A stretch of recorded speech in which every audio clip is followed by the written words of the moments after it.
Bist du daran interessiert, wie ein Roadtrip durch China fernab der Touristenattraktionen aussieht? Nach über 3 Wochen in China, wo es täglich immer wärmer wurde, fahren wir dieses Mal hoch in die Berge und im Anschluss fahren wir hinab und kommen richtig in tropische Regionen hinein. Unser eigentliches Highlight in einem Land ist ja auch immer das regionale Essen. Diese Schlange wird von unserem Fellnasen-Frühwarnsystem entdeckt. Wir verbringen Zeit auf dem Campingplatz und ich baue die Klimaanlage auf. Und was wäre eine China-Durchquerung ohne eine ordentliche Party? Hi, wir sind Andi und Miri und mit unserem selbst ausgebauten Wohnmobil dokumentieren wir hier unsere Reise nach Asien.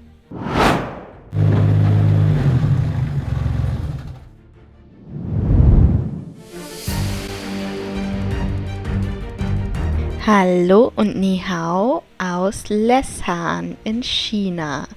Die Stadt, in der ein riesengroßer steinerner Buddha steht, den wir leider nicht gesehen haben.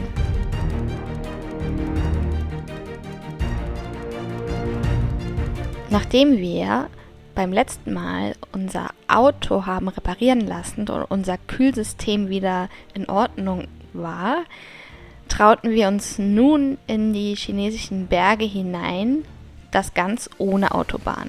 Unser Ziel war sehr simpel, aber auch sehr stark präferiert. Wir wollten in den Bergen mal frei stehen und runterkommen.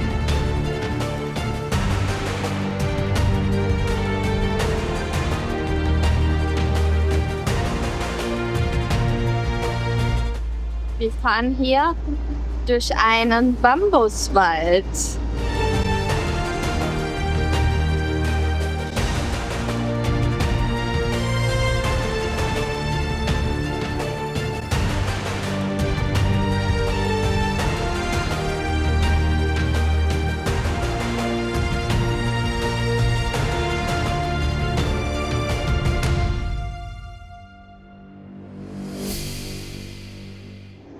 Also wenn ich was gelernt habe über das moderne China, die können Autobahnen bauen. Von den Chinesen würde ich mir eine Autobahn bauen lassen. Auf jeden Fall. Ja, aber kein Wunder, dass die in Pamir die Autobahn bauen. Die Bambustransporter. Berge und Tunnel. Das können sie. Back to my heart. Didn't mean to hurt you bad. Only did those things so that I could make a little room for us. I wish on every shooting star that you still come back to my heart.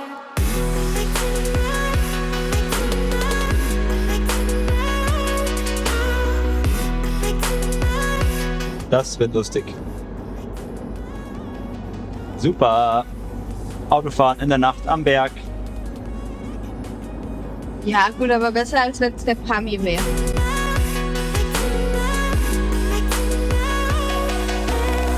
Wow, war das knapp.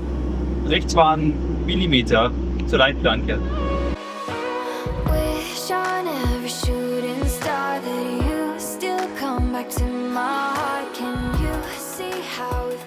Andi?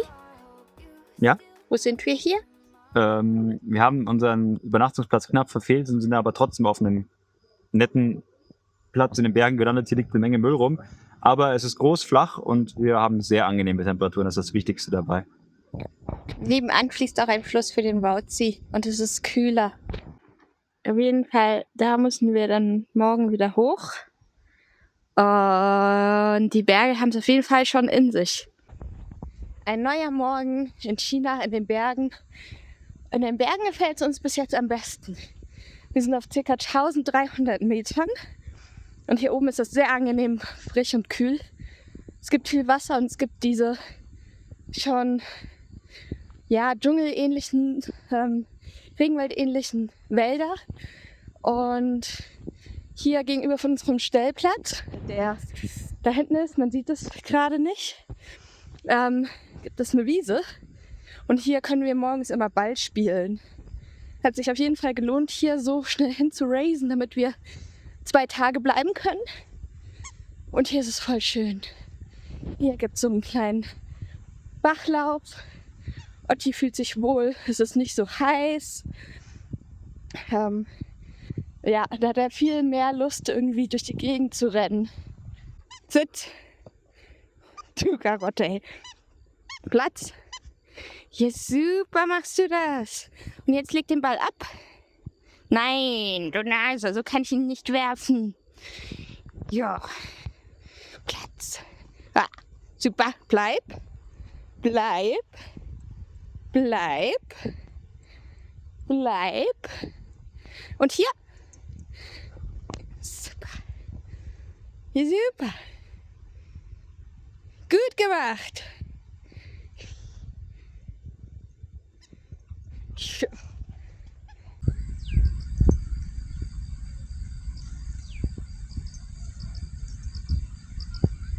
Montag, der 23.09.2024 und unsere letzte Woche China beginnt. Nach 2 wirklich wundervollen Tagen in den Bergen, bis jetzt der allerschönste Stellplatz, den wir hier hatten, fahren wir weiter, denn wir müssen uns ja noch viel angucken, bevor es nach Laos geht. Hier werden überall Maiskolben an den Häusern getrocknet.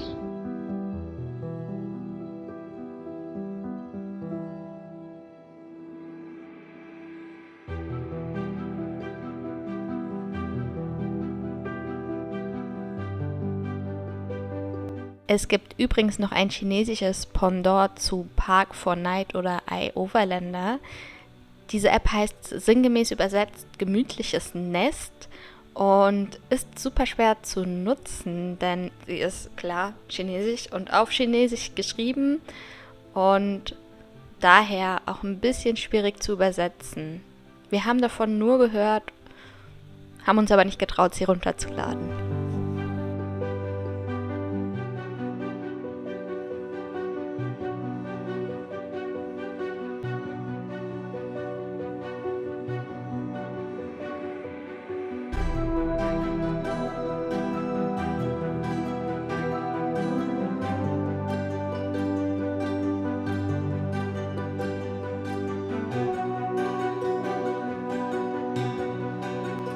Also wir essen jetzt eine Runde. So, Linsen, Salat, ein bisschen Reis. Weil vor uns befindet sich jetzt ein Unfall in der Kurve. Nach ungefähr einer halben Stunde ging es dann auch schon weiter, also perfekt für die Mittagspause. Und dann sind wir einfach weiter durchs Hinterland gefahren. Man sieht, die Straßen sind kaum breit genug für 2 Pkw. Aber wir sind Madeleine und Lukas mit ihrem 12 Tonnen hinterher gefahren und ja, haben einfach ganz schön über die Landschaft staunen können die ganze Zeit. Wirklich wunderschön dort. Mal eine Abwechslung zu den ständigen Autobahnen, die wir sonst immer gefahren sind.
Nach den 2 wunderschönen Pausetagen sind wir vom Berg wieder runtergefahren und umso weiter wir nach unten fuhren, umso wärmer wurde es wieder und umso tropischer wurde es auch.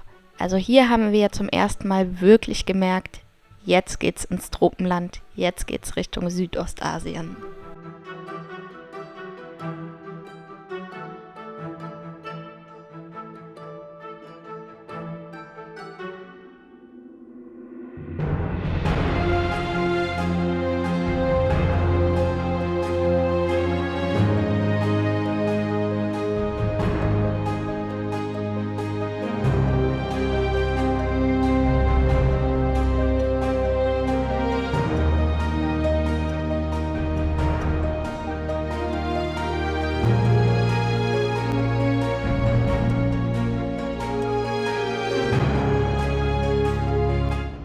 Es ist so unendlich grün hier und die Berge sind so wunderschön und die Pflanzenvielfalt ist so krass. Und das ist genau das, was ich von China sehen wollte. Zwischendrin fährt man wieder durch so kleine Bergdörfer. Das ist voll spannend. Das war aber böse Die kaputt. Straße da drüben ist komplett weggerissen. Absolut. Das hier ist eine komplett provisorische Straße, auf der wir gerade fahren. Ah. Ich bin so beeindruckt. Hier gibt es keine Ampel und nichts. Das geht eigentlich ganz gut, Ja. dass dahin gewartet wird.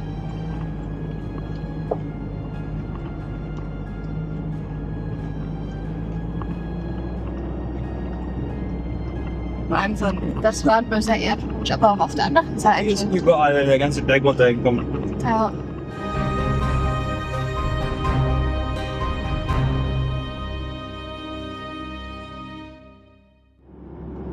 Das ist einfach nur. Wow, das ist ja mega hier.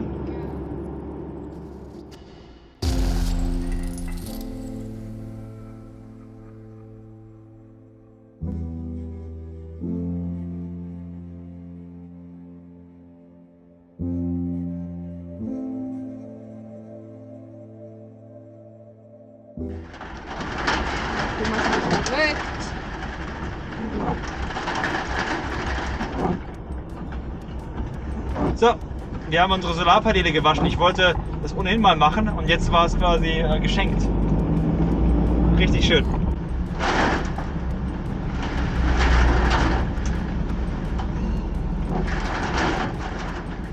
Wow.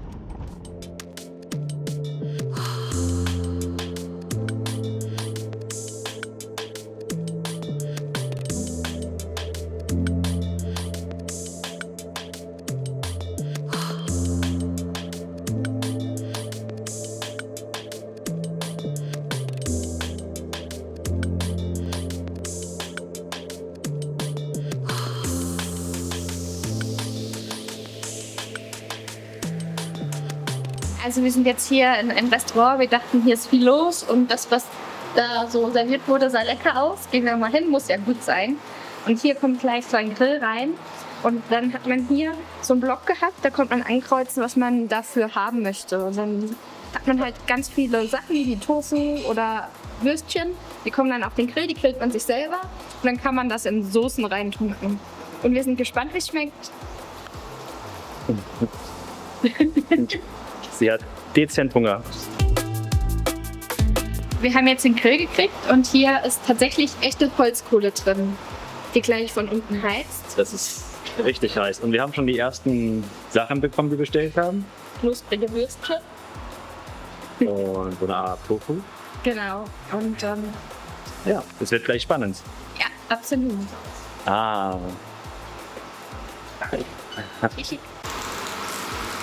Und die knusprigen Würstchen. Irgendwas sagt mir, dass wir viel zu viel bestellt haben. Und Miri, bist du zufrieden? Absolut.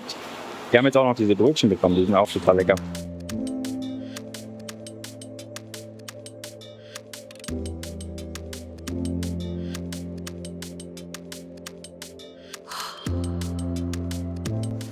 Voll süß. Also der Besitzer hier, der Chef, hat sich so viel Mühe gegeben. Wir haben noch eine Zigarette angeboten bekommen. Rauchen halt nicht, aber es war sehr lieb.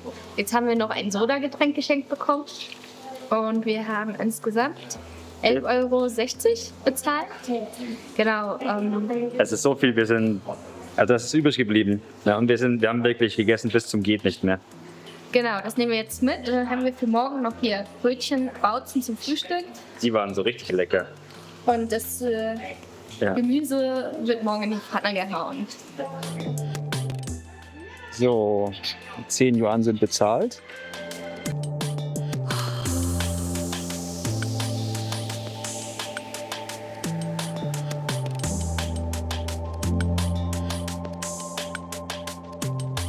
Was ist denn passiert, Miri? Und in der Zwischenzeit habe ich gefunden, was ich gesucht habe.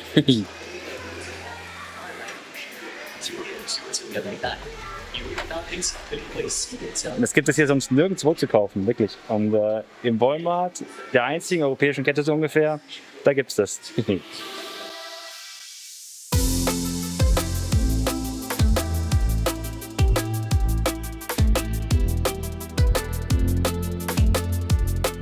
Muss ich mich hier mal wieder raufschieben.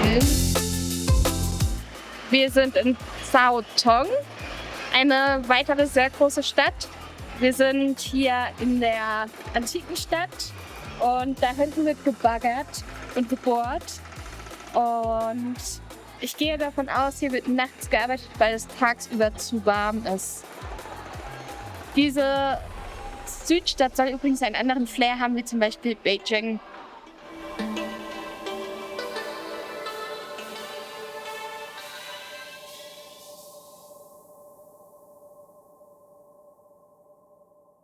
Also es gibt hier schon auch viel zu kaufen. Ja. Ich glaube, bei tagsüber ist hier viel los, oder Mürri? Ich denke, dass hier tagsüber sehr viel los ist. Aber jetzt ist schon ziemlich tote Hose. Ja. Als Badmintonspieler finde ich es natürlich richtig cool, dass hier offensichtlich Badminton im Park gespielt wird. Und da sind ganz süße Hunde auch noch dabei, genau. Oh, hallo du. Komm, wir nehmen den kleinen damit, den kleinen Flausch. Den willst du haben? Ja, der aussieht wie ein Mini-Husky. Ach, das ist so eine Rasse. Von denen habe ich letztens gelesen. Das soll eher so ein bisschen qualzuchtmäßig sein. Der da? Ja. Nee, der da.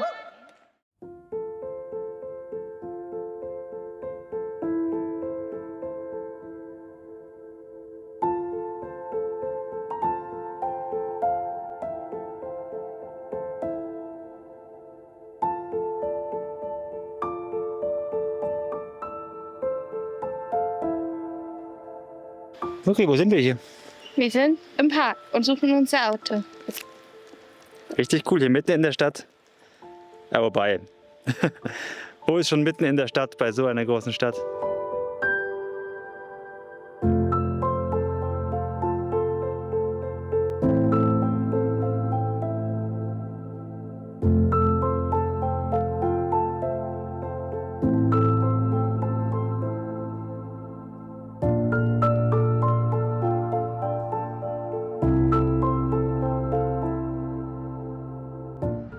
Neuer Tag, neues Ziel.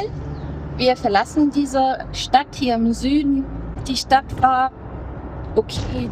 Das Ding ist halt, wir sind verwöhnt jetzt. Wir haben so viele krasse Sachen gesehen. Und da ist es dann schwer mitzuhalten. Aber jetzt fahren wir zu einem Campground wieder im Wald. Der soll sogar richtiger Zeltplatz sein mit Dusche und so. Das erste Mal, dass wir sowas dann in China finden. Wir sind schon ganz aufgeregt. Und ja, jetzt haben wir erstmal eine 4-Stunden-Fahrt vor uns. Wir versüßen uns unsere Autobahnfahrten immer mit Hörbüchern. Und wir haben jetzt ein Hörbuch mit 30 oder 40? 42 Teilen gehört. Und heute hören wir Teil 42, das große Finale. Was hören wir an? Science Fiction, sehr alte Science Fiction von Barry Roden. Das kennt wohl kaum jemand. Und jetzt geht's los.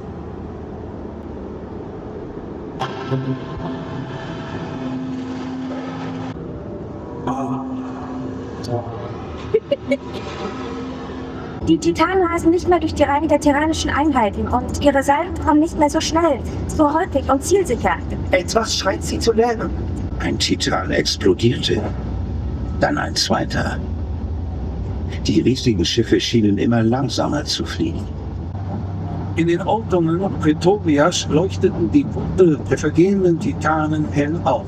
Okay Leute, ich will jetzt hier nicht spoilern, aber bevor ihr heute Nacht nicht schlafen könnt, kann ich euch sagen, die Angreifer aus der Magellanischen Wolke wurden abgewehrt und das Ganze hatte ein Happy End mit Hint zu einem nächsten oder zu einer nächsten Buchreihe.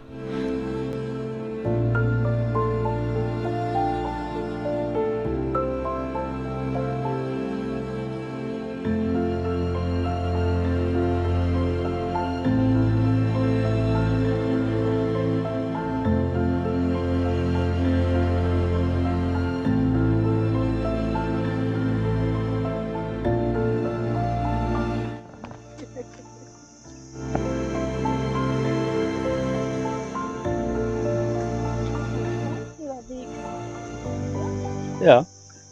Das ist voll der coole Weg hier.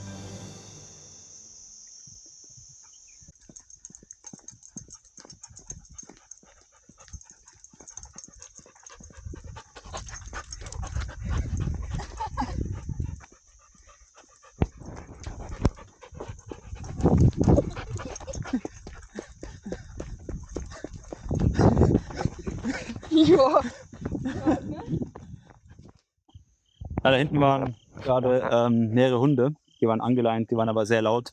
Und das war blöd. Da sind wir umgedreht. Jetzt geht's zurück. Jetzt ist der wieder krass. Jam, jam, jam. Orti, hier.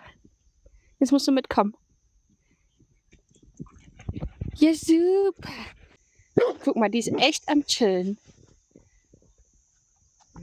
Komm, geh weg. Da ist sie. Da. Hey, nicht bellen. Nein, gebellt Nein, wird Otti, nicht. nein. Vergiss es. Es wird nicht gebellt. Die ziehen mega unbeeindruckt. So, wir sind zurück an unserem Campplatz. Da stehen unsere Autos alle. Also, das ist die Gerät. Hochwertig, klein, kompakt, aber doch 15 Kilogramm schwer. Hier hinten. Ja, hier kommt die heiße Luft raus. Dafür gibt es auch diesen sehr tollen Schlauch, der sehr groß ist. Der auf keinem Bild zu sehen war. Genau, der war nirgendwo zu sehen, der kommt dann hinten drauf. Der Stecker ist natürlich hier anderer Standard, aber wir haben Adapter. Ja, Und was hat der ganze Spaß gekostet? nur 110 Euro. Wie viel ist das in Yuan? 800 Yuan. Versandkostenfrei natürlich. So, der heilige Moment ist gekommen. Habe ich bereits die Bedienungsanleitung komplett auf Chinesisch schon gelesen mit Übersetzungsprogramm. So, wir holen das Ding mal näher. Es hat Rollen unten dran. Ich weiß noch nicht, ob ich das gut finde. Und dann stecken wir es jetzt ein zum ersten Mal. Und es ist drin. Es macht Piep. Und jetzt habe ich hier diese Fernsteuerung an. 15 Grad habe ich eingestellt. Und hier vorne kommt schon kalte Luft raus. 290 Watt zieht sie gerade. Boah, es kommt richtig kalt hier vorne raus. Richtig nice. Sie hat noch eine Entwässerungsfunktion, eine Schlaffunktion, Lüftungsfunktion. Ich bin so happy. Nur habe ich das große Problem ist halt, das Abluftrohr. Das geht jetzt halt so hier raus. Und ich habe noch keine richtige Öffnung, sodass wir das auch wirklich alles hier zumachen können, damit die Luft, die warme Luft nicht gleich wieder reinkommt. Andi hat Fieber. Sag mal, wie viel Grad Fieber du Ich sag hast. nicht, wie viel Fieber ich habe, aber es sind fast 37 Grad. Aber mir geht's nicht so gut. Ja, du arme Maus. Was könnte das Plus sein? Entweder der Likör oder der Rum oder das Bier oder die Mischung. Und dabei hast du schon 2 Lüte gekriegt. Elektrolyte. Ja.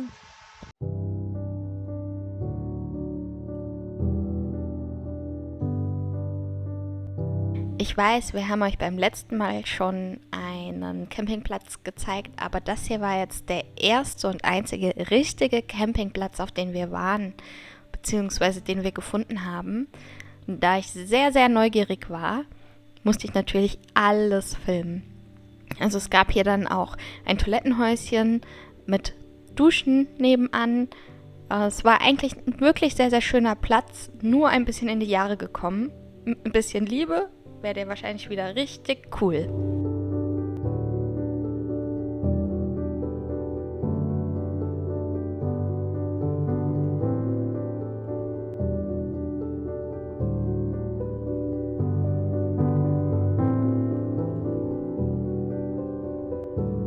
Jetzt gehen wir hier eine Geheimtreppe hoch. Ich finde es ein bisschen gruselig, nachdem wir heute Morgen diese riesengroße Schlange entdeckt haben. Also immer ein bisschen Vorsicht walten lassen. Denn hier gibt es Tiere, die man aus Europa nicht so kennt. Hängematten sind da. Man kann sich hinsetzen. Großer Tisch. Rauchen verboten. Da hängt noch mal ein Tarp. Ist eigentlich ganz cool. Ich glaube, ich hätte nur zu viel Schiss irgendwie vor den ganzen Schlangen hier oben. Bin ich ein Pinzchen.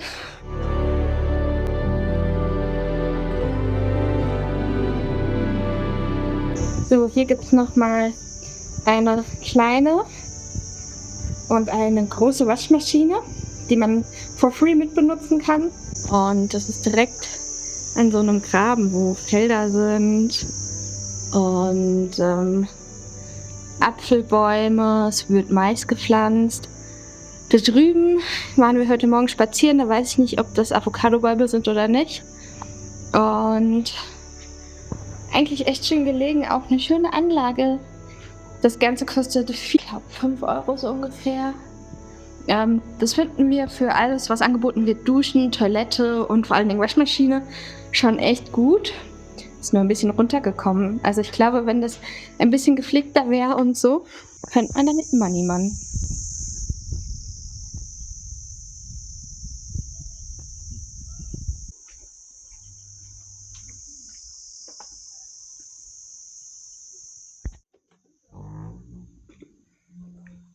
Hier ist auch nochmal eine kleine Küche, die man mit benutzen kann. Mit Reiskocher und so. Also eigentlich alles ziemlich cool. Und für den Preis, klar, ne? Wir haben jetzt für die meisten Parkplätze in den letzten Wochen immer viel mehr bezahlt und da war höchstens mal eine Public Toilet, so eine öffentliche Toilette in der Nähe. Von daher, da kann man überhaupt nichts sagen, es ist super. Ja, aber wir hätten uns mehr von solchen Plätzen gewünscht. Ich glaube, alle in der Gruppe. Könnte es sein, dass man hier Karaoke singen kann? Bestimmt so. Ja, da sind Mikrofone für Karaoke. Auf jeden Fall. Ja.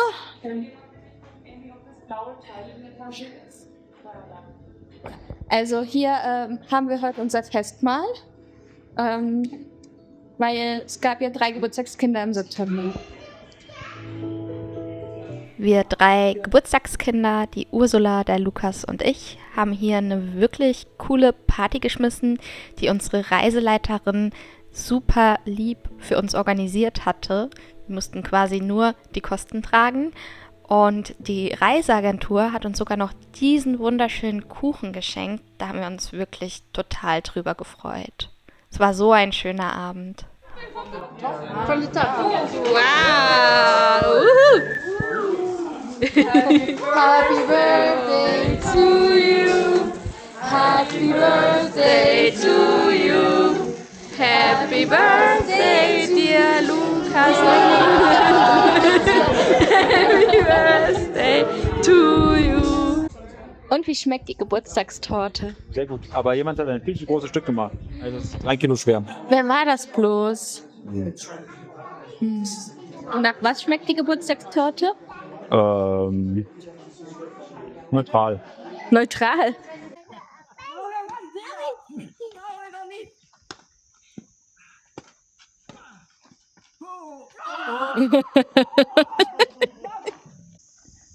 Otti, unser Schlangenhund, geht voraus. Unser Schlangenfrühwarnsystem.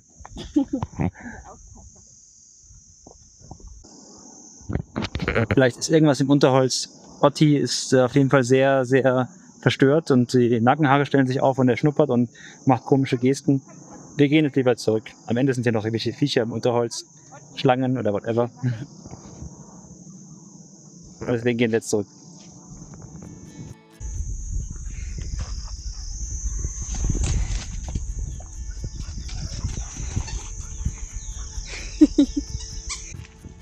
Hui, super hast du das gemacht, Otti. Schön, Feini. Oh, wir verlassen jetzt gerade den Campingplatz und fahren jetzt weiter Richtung Grenze nach Laos. Wir haben noch 2 Ziele, mal schauen, ob wir die erreichen. Einmal wäre das eine Stadt, wo man tollen Tee kaufen kann mit botanischen Garten. Und einmal wäre das noch der größte Night Market in Südasien, angeblich. Andi übersieht andauernd die Bumper. Wir haben aber gehört, dass es gerade schon wieder 3 Tage in Laos, was ja unser nächstes Ziel ist für nächste Woche, durchgeregnet hat. Und die Regenzeit müsste dort ja gerade eigentlich aufhören. Also wir haben schon versucht so zu planen, dass wir alle möglichen Regenzeiten in Asien, die sind ja auch pro Länder etwas unterschiedlich, zu umschiffen. Ob es uns gelingt, das ist jetzt schon mal ein großes Fragezeichen, jetzt wo wir gehört haben, dass es in Laos wieder zu viel geregnet hat. Mal schauen. Was denkst du dazu, Andi? Ja, hoffentlich wird es nicht so schlammig. Jenny mag keinen Schlamm. Ja, und ich auch nicht. Hier beenden wir erstmal dieses Video.